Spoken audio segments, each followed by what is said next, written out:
Today I'm going to take you through the rubric, what it all means, what are some key terms, some ideas, and what ways to consider the rubric when examining your pair of core or prescribed texts.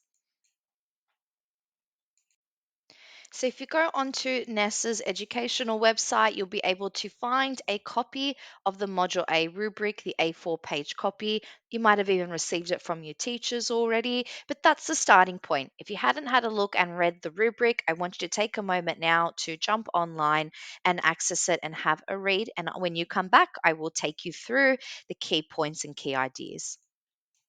Okay, great. Now that you've had a read, I want to start with this idea of what is a conversation, because obviously the module is entitled Textual Conversations. So we need to establish what that is.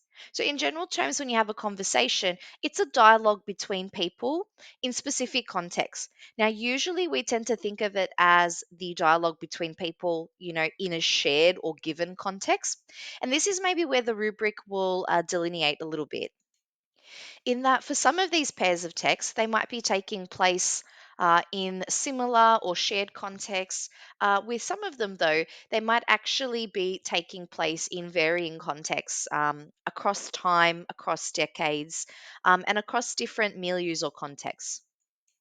Now, ultimately, what it is at a basic level is the exchange of ideas and feelings. Okay, so when we converse, we're exchanging ideas, we're exchanging feelings, thoughts, notions, perspectives, aspects, and conversation is essential for our sense of being. It's how we maintain social ties and how we maintain our sense of humanity. So, when we're thinking about the different types of conversations we might have, they might be debates where there's opposing ideas or varying thought points. We might also have a discourse or something that's discursive, which has an array and opinions of and perspectives being brought forward for consideration. We might also have a diatribe or a dialogue where perhaps with the diatribe it's something that's much more one sided, sorry, and might even be taken to mean as a bit of an attack or a bit of a rant, even. So if you're thinking about diatribe, thinking about that one-sided kind of perspective coming forth.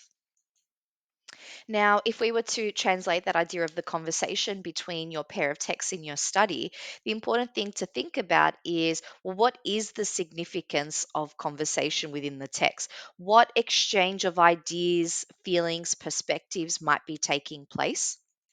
And also, why are they taking place? What might be the purpose? For that particular text, what might be their didactic intent, and what might actually be the context of the conversation as well.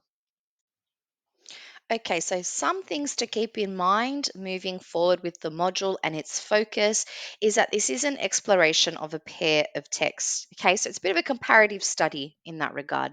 You're making some intertextual connections between the two. So you want to be doing a few things when you start considering your pair of texts. One, you want to think about analyzing the dialogue that's occurring between the texts.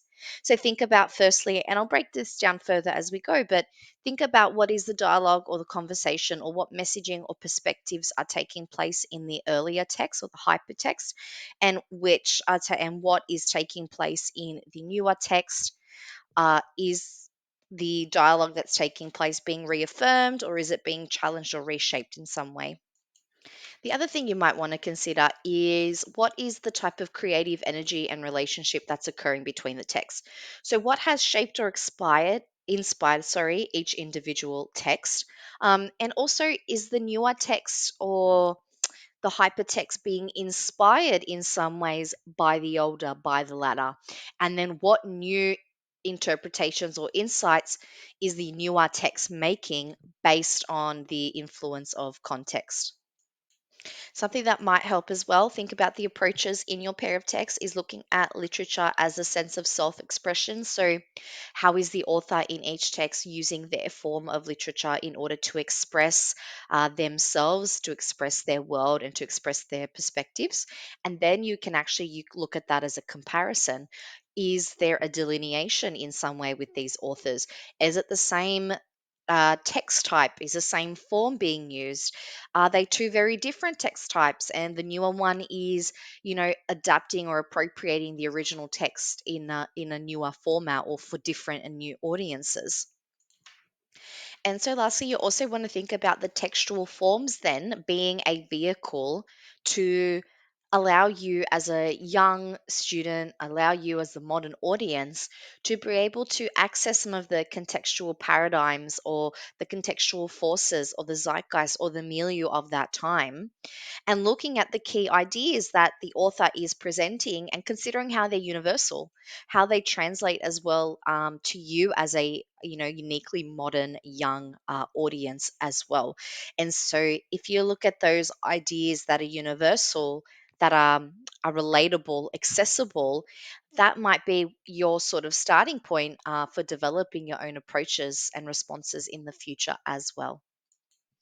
So if you were going to ask yourself one question to wrap up is your text type, or perhaps your pair of text has two very different text types.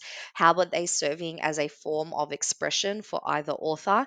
And in what ways is the author exploring or representing their paradigm, their world, their context throughout their self expressive creative writing or creation tools in their textual form? All right, now let's get into some of the key terms in the meta language that we see in the rubric. And therefore, I've entitled this syllabus prescription. So, again, if you're unfamiliar with the rubric and you have not seen it yet, please access it. You can go on the NESA website.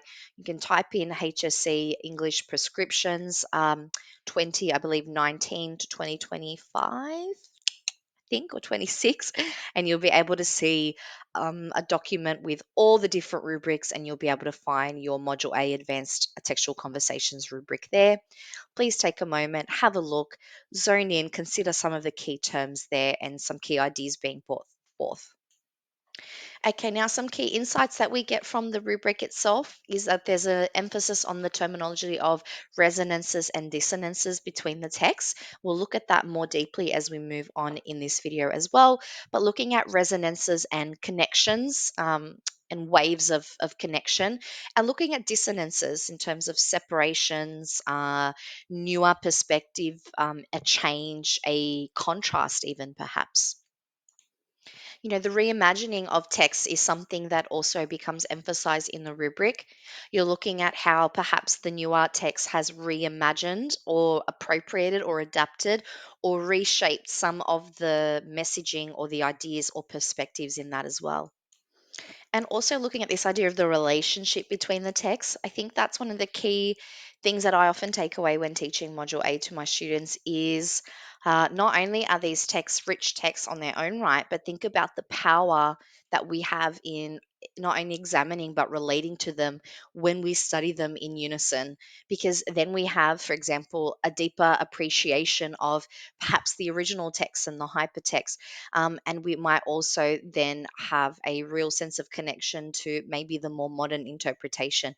And by examining both of them together and examining their relationship, we can then see how universal the messaging and the perspectives truly are. Universal to the point that you, as your student, will then, hopefully be able to make your own connection. Now, you might see that I've got the terms hypotext and hypertext. That might just be one way for you to consider how you discuss the difference between the two. So the hypotext being the earlier, and it really serves as the source for the newer text that you are engaging in with this comparison. So it might be just some terminology that you could use in order to bounce between the two. And the really important thing with the rubric is the understanding of the influences. Okay, so because this is a module with intertextuality, we're looking at how each author in their different context and different time frame have been influenced by the ideas, the context, the values to then create the text that they've created. So it's really essential that for you to be able to connect on a deeper level with the works, that you understand the time frame, you understand the context. Have a look online at some videos that you can find, some news clips from certain key events that may have inspired your author. Take a look at even some interviews of the author, or interviews that have been done based on their original work. And reading articles is also a really great way to get in tune with not only what influenced the composer, but also the audience, how who they were writing for in that time, how they have taken on board the messages within as well.